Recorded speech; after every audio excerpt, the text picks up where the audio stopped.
залы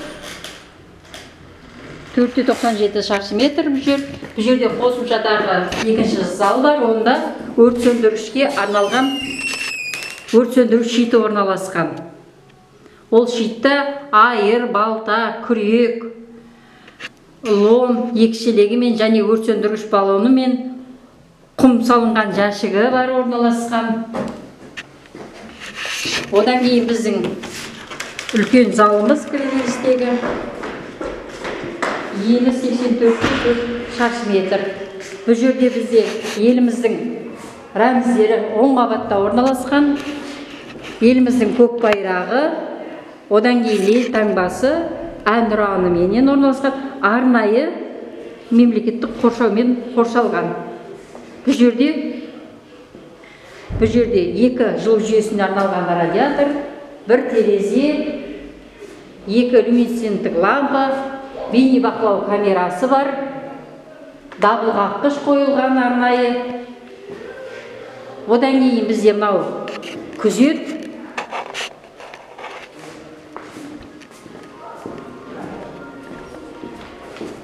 Мынау бізде күзет. Шаршы ауданы 6-2. Бұл жерде күзетке арналған бүкіл жағдай. 2 монитор, біреуі 16-лыққа, біреуі 18-лікке арналған. Бейне бақылаулардың мониторлары.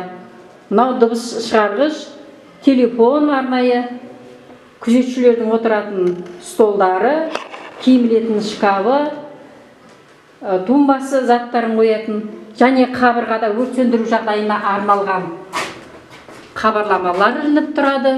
Кез келген жағдайда осы хабарламаға қарап, кез келген адам хабарласа алады. Бұл жерде біздің киім ілгішіміз. Аумағы 22-де 4. Киім ілгіштің ішінде балаларға арналған, ұжымға арналған 7 киім ілгіш бар. Арнайы нөмірленіп жасақталып жазылған. Ол жерге телевизор орнатылған, сағат орнатылған, DVD орнатылған. Және төменгі жағында балалардың екінші аяқ киімін қоятын арнайы сөре жасалынған. Бұл жерде гардеробшының отыратын стол орындығымен тұрады. Және үлкен залымызға арнайы сырттан келген қонақтарға 2 диван қойылған, бір терезесімен, төтенше жағдай бұрышы бар арнайы жасақталған. Бір баллон бар, өрт сөндіргіш баллоны. Екінші бейне бақылау камерасы бар, арнайы киім ілгіштің ішін алынып тұратын. Одан кейін мына жерде ауа тазалағышымыз бар. Редикулятор, кварц дейміз. Әрбір 3 сағаттан кейін бір ауаны тазалап отырамыз. Қоңырау,